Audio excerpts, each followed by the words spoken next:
मतलब अपना काम करना, इतना ही होता है। स्टार्टअप शुरू कर दें, कुछ अपना सिविल सर्विसेज में जाएं, कोई और नौकरी कर लें, एकेडमिक्स में चले जाएं, एक तो ये सवाल। और दूसरा ये सवाल कि क्या हम अपना स्टार्टअप शुरू कर दें, कुछ अपना उद्यम शुरू कर दें। और मैं देख रहा हूँ कि आजकल की पीढ़ी को एक शब्द बड़ा अच्छा मिल गया, स्टार्टअप।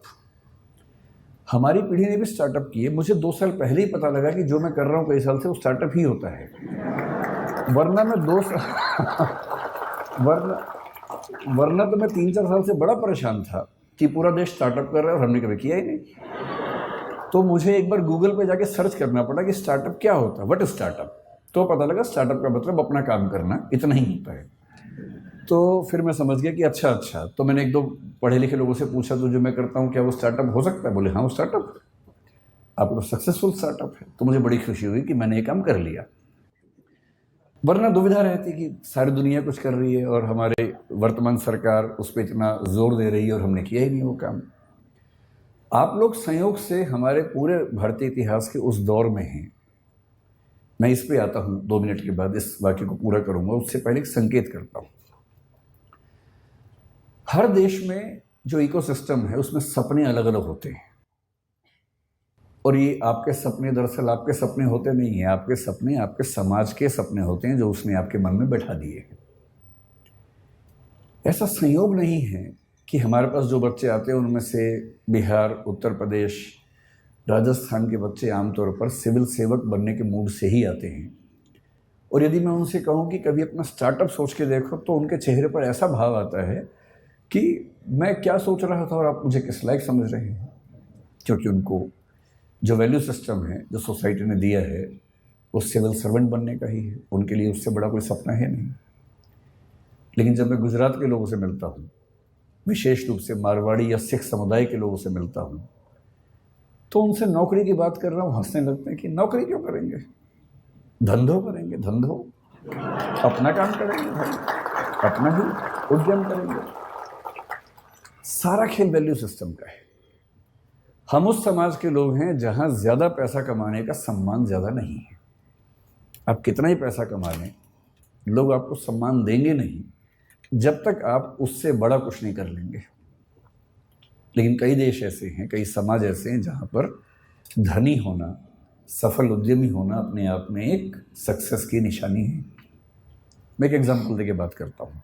मुझे एग्जाम्पल देने की बहुत बीमारी है, उसी से बात समझाना आसान भी लगता है मुझे। मैं अभी करीब 12-13 दिन अमेरिका में रहा। मैं 5 विश्वविद्यालयों में गया सिर्फ उनका सिस्टम समझने के लिए। उनमें से 2 में मुझे निमंत्रण था, 3 में मैं बिना बोले पहुंच गया कि मैं देखना चाहता हूं कि कैसे आप लोग काम करते हैं। तो वहाँ के कुछ स्टूडेंट्स, कुछ प्रोफेसर से परिचय था, तो उनके साथ मैंने पूरा विश्वविद्यालय देखा, समझा, कुछ बच्चों से मिला, उनके सपने पूछे, उनके पढ़ने का तरीका पूछा, प्रोफेसर से पढ़ाने का तरीका पूछा।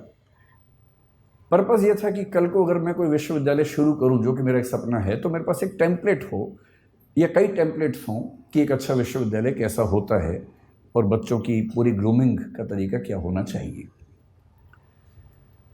तो उन्होंने सब मुझे बताया। मैंने वहाँ जो बिजनेस पढ़ रहे थे, 1-2 बच्चे जिन्होंने बिजनेस स्टडीज़ पढ़ा हुआ था मास्टर्स लेवल पर या ग्रेजुएशन लेवल पर, और मैं अच्छे यूनिवर्सिटी की बात कर रहा हूँ, मैं यूटी ऑस्टिन की बात कर रहा हूँ, मैं मिशिगन यूनिवर्सिटी के रॉस स्कूल की बात कर रहा हूँ, मैं कोलंबिया यूनिवर्सिटी की बात कर रहा हूँ, इनकी बात कर रहा हूँ जहाँ पर पढ़ना किसी के लिए बहुत बड़ा सपना हो सकता है। वहाँ जिन लोगों ने बिजनेस स्टडीज़ की पढ़ाई की, उनसे मैंने खूब बातें की, 1-1, 2-2 घंटे बात की, और अंत में एक कठोर सवाल पूछा। मैंने कहा 2 बातें बताना सीधे सीधे। एक तो ये कि यहाँ से पढ़ने के बाद क्या पैकेज मिलेगा तुम्हें। वो थोड़ा चौंक जाते थे कि कितना सीधा सवाल पूछ लिया। मैंने कहा इसीलिए पूछ रहा हूँ कि मुझे पता तो हो कि यहाँ आप आए तो उसका फ़ायदा है कि नहीं है। तो उनमें से कुछ ने, मैं स्पेसिफिक नहीं होऊंगा क्योंकि उनकी प्राइवेसी का मामला भी है, 1-2 लोग जो मास्टर्स में काफ़ी अच्छे लेवल पर थे, पूरी स्कॉलरशिप पर गए हुए थे, उन्होंने बताया कि सर हमने जो यहाँ खर्च किया है, मतलब जो बिना फेलोशिप वाले लोग खर्च करते हैं, वो करीब भारतीय करेंसी में 1.5 से 2 करोड़ रुपए के बीच का खर्चा हो जाता है 2 साल की पढ़ाई करने का। स्कॉलरशिप है तो अलग बात है, नहीं तो इतना खर्चा हो जाता है। तो मैंने कहा उसके बाद होगा क्या? बोले सर हम जो डिग्री कर रहे हैं ना उसकी वैल्यू बहुत ज़्यादा है, तो जब हम उतरेंगे बाज़ार में तो हम मान के चलते हैं कि हमें एक आध साल के अंदर अंदर 2 लाख USD का एनुअल पैकेज मिल जाएगा, जिसका मतलब वही 1.5 से 1.6 CR के आसपास का पैकेज मिल जाएगा। और हमारे खर्चे हैं, लोन है थोड़ा थोड़ा, वो सब हम 3 साल में चुका देंगे, क्योंकि खर्चा भी वहाँ ज़्यादा होता है, लेकिन हम साल में 60-70 लाख रुपए बचा लेंगे, 3 साल में सारा लोन चुका देंगे। तो 2 साल की पढ़ाई का बोझ 3 साल में उतरेगा। उसके बाद हम लगभग $2 लाख हर साल कमाएंगे और लगभग $1 लाख साल का बचा लेंगे, जो कि भारत के हिसाब से काफ़ी ज़्यादा आय का मामला है। तो वैसे हम बहुत खुश यहाँ नहीं हैं, क्योंकि सोशल लाइफ वैसी नहीं है हमारी, but still financially we will be so good that we can be happy on that ground.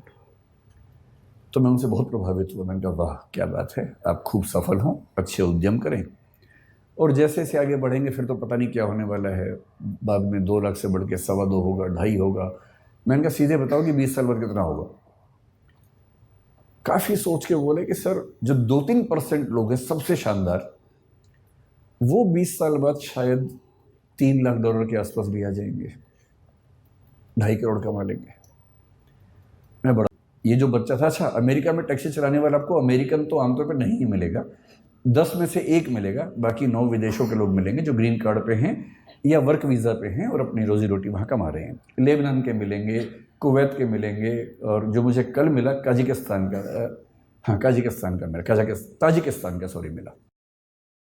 प्यारा सा बच्चा था। मैंने उससे उसका नाम पूछा, अच्छा सा नाम था पर मुझे याद नहीं है क्योंकि नाम कुछ अलग किस्म का था।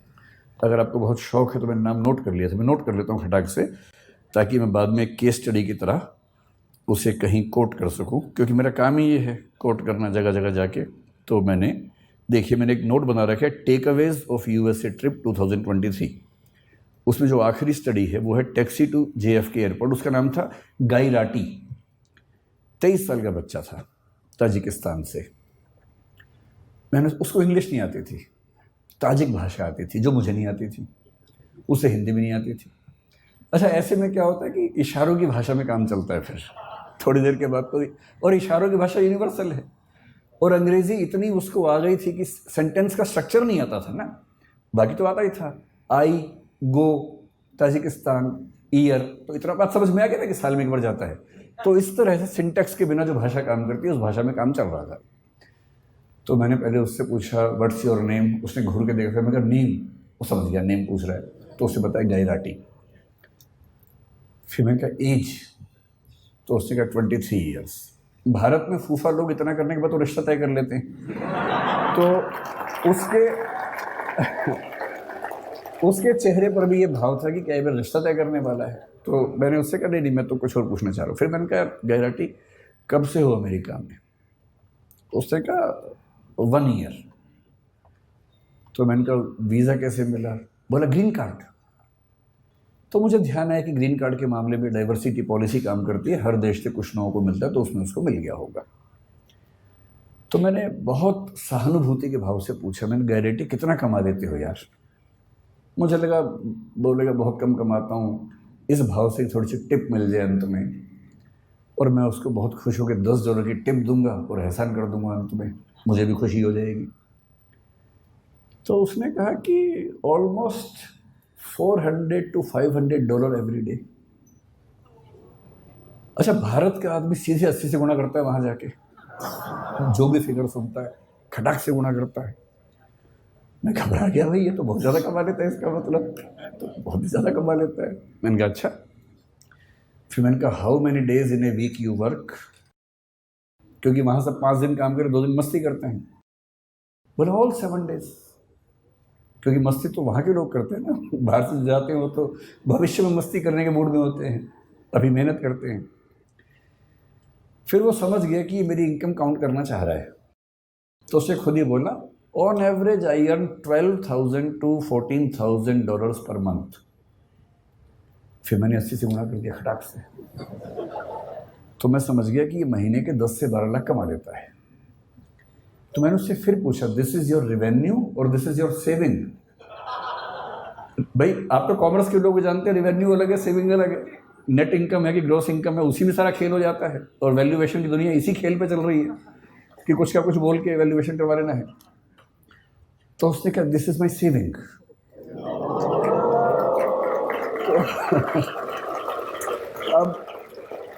अब मुझे घबराहट होने लगी, क्योंकि वो 10 से 12 लाख महीने का कमा रहा था और उसको 12 से गुणा करूँगा तो 1 करोड़ 20 लाख से 1 करोड़ 44 लाख हो जाएगा साल का, जो कि 2 साल की MBA करने के बाद 3 साल लोन चुकाने के बाद भी लगभग उतना हो रहा था।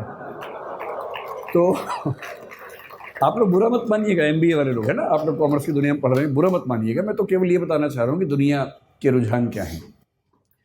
तो मैंने बड़ा हौसला मन में रख के सोचा कि कहीं तो MBA वालों को ऊपर उठाऊं। तो मैंने कहा लेकिन तुम्हारी इनकम आगे बढ़ेगी नहीं इससे ज़्यादा, you have a stable income, but if you had been in service you would have grown faster, you would have got increments every year. मतलब ये बात समझाने में 1 घंटा लग गया, तोड़ के सेंटेंस बोलने पड़ रहे थे। तो उसने कहा no, I am buying 2 more taxis. तो मैंने कहा भाई अभी सेल्फ ड्राइविंग कार की परमिशन तो मेरी नहीं है कि तुम 2 टैक्सी लेके चला दोगे बिना ड्राइवर के, ऐसे कैसे होगा, तुम कितनी चला लोगे। पर no, I will get 2 drivers from Tajikistan and the per hour minimum wages is $10 to $12। तो मैं उनसे दिन में 10 घंटे काम करवाऊंगा, $120 उनको दूंगा, और मैं एक टैक्सी से 400-500 कमा लेता हूँ, 120 दे दूंगा, तो भी मेरे पास मतलब 350 की एवरेज एक कार से बचेगी। 2 से 700 7 दिन चलाएंगे तो मोटा मोटा मान के चलिए कि मामला बड़ा रिस्की हो जाएगा। तो फिर मैंने टिप दी नहीं उसको।